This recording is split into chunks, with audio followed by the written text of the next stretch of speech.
It's 11:52 p.m. and you're signing a wire authorization for $340,000. Your hand doesn't shake. That's the part that should surprise you and doesn't. We'll come back to this signature, but to understand why your hand doesn't shake, you have to go back to the night you made $47. Level 1, $0. You have a full-time job. It pays $52,000 a year. You spend your lunch breaks in your car, not eating, just scrolling through a spreadsheet that doesn't exist yet. Tonight, you build it. Column A, product. Column B, cost. Column C, price. The math is embarrassing in its simplicity. You've been avoiding it for 8 months because starting something and failing at it felt worse than never starting at all. You list one product. You set up one page. You tell no one. Not your partner, not your best friend, not your mother who would ask questions you don't have answers to yet. You work from 9 p.m. to 1 a.m. on a laptop balanced on your knees on the couch. Your partner falls asleep next to the blue light of your screen and doesn't ask what you're doing anymore. They stopped asking in week 3. You post the page. Nothing happens for 9 days. On day 10, a stranger buys something for $47. You stare at the notification the way you'd stare at a stranger who said your name in a crowded room. You don't tell anyone that either.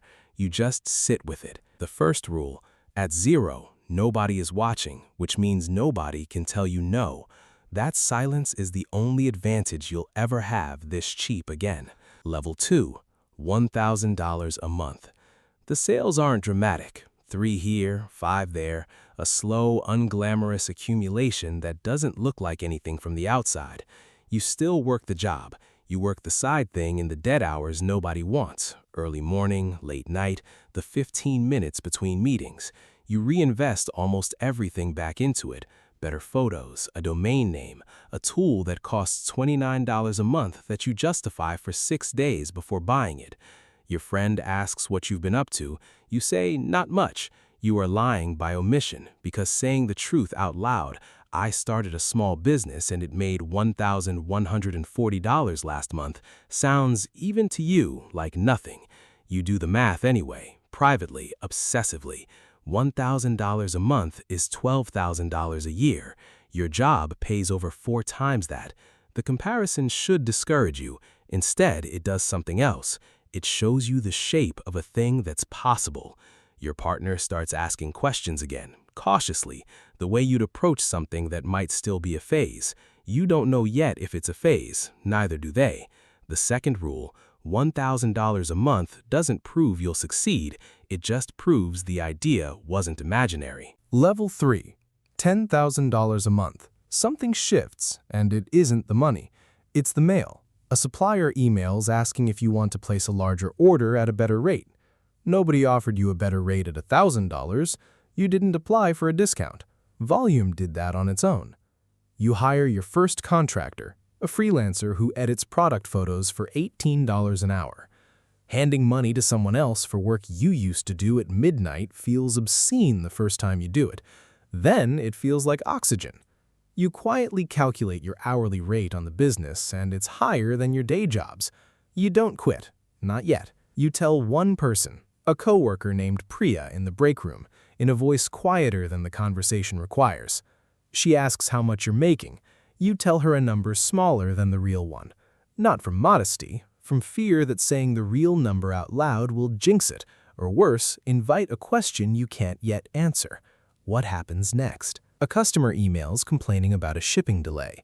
You handle it at 6 a.m. before your job starts, apologizing, refunding, rebuilding trust with a stranger who has no idea you're doing this from a folding chair in a spare room.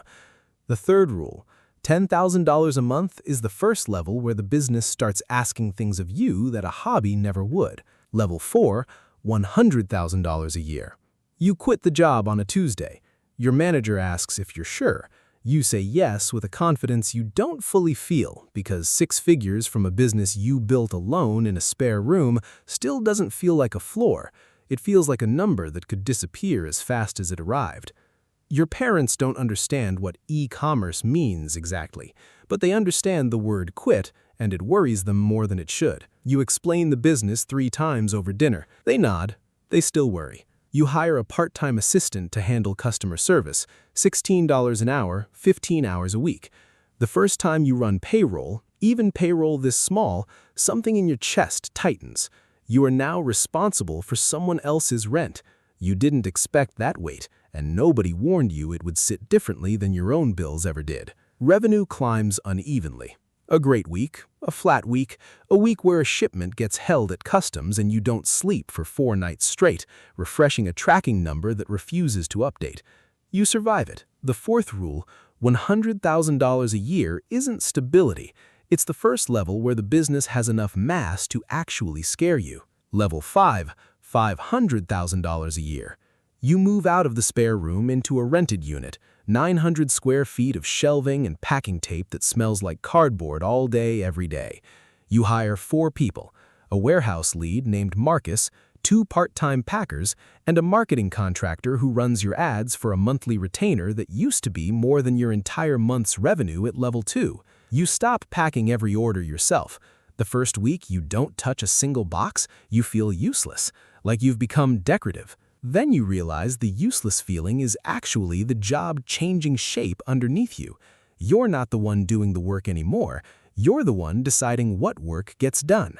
A competitor undercuts your price by 12%. You don't panic the way you would have a year ago. You run the numbers, adjust your margin on 2 products, hold steady on the rest. The version of you at level 2 would have discounted everything out of fear. This version doesn't. Your bank calls, not a script, an actual person, asking if you'd like to discuss a line of credit for inventory financing. You didn't apply. They found you. The fifth rule, $500,000 doesn't make the decisions easier, it just means you're finally the one making them instead of reacting to everything at once. Level 6, $1 million in revenue, 7 figures. You say the number out loud for the first time at a dinner with your accountant, and it sounds unreal coming out of your own mouth, like a line from someone else's story. Your margins are thinner than the top-line number suggests.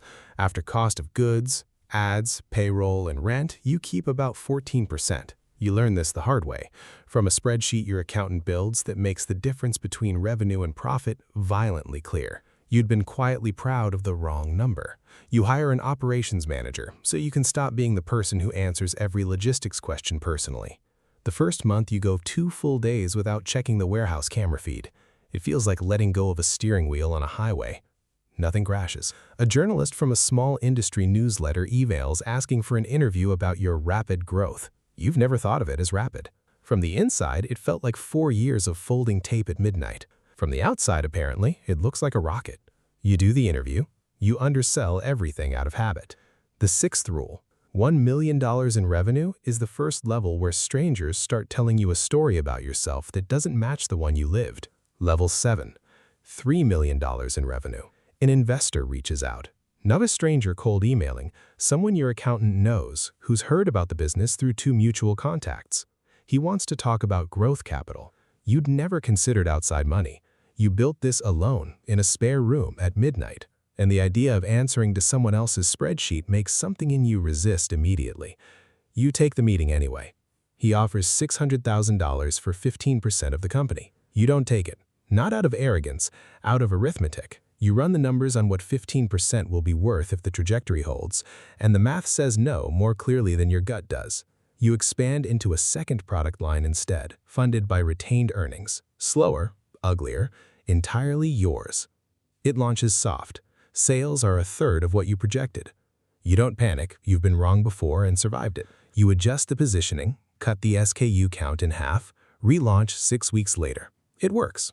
Not spectacularly, but enough. Your warehouse lead Marcus, the one who started part-time at level 5, is now running a team of 11. You give him equity, a fraction of a percent, but real, on paper, with a lawyer's signature on it. He cries in the meeting. You didn't expect that.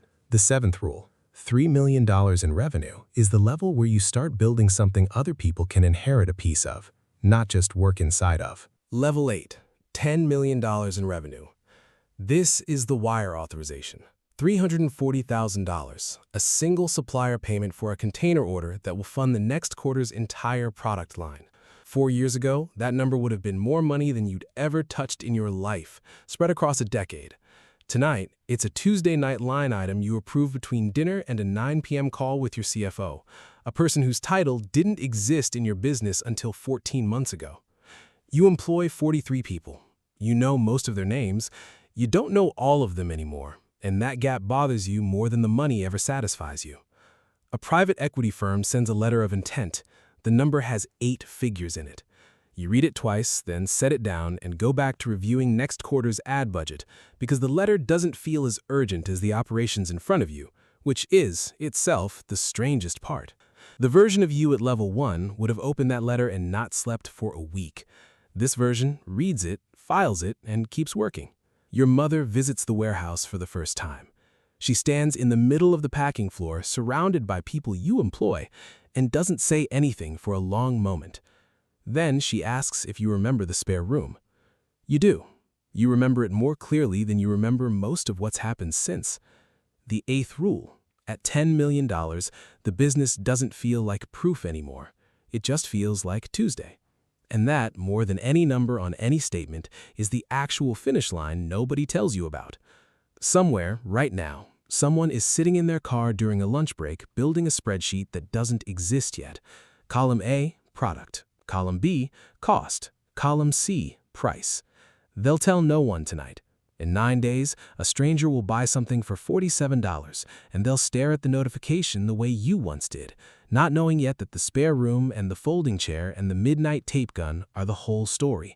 Not the beginning of it, the actual engine of it, the thing that never really goes away, even at $10 million, even at 11:52 p.m., signing a wire with a hand that finally stopped shaking.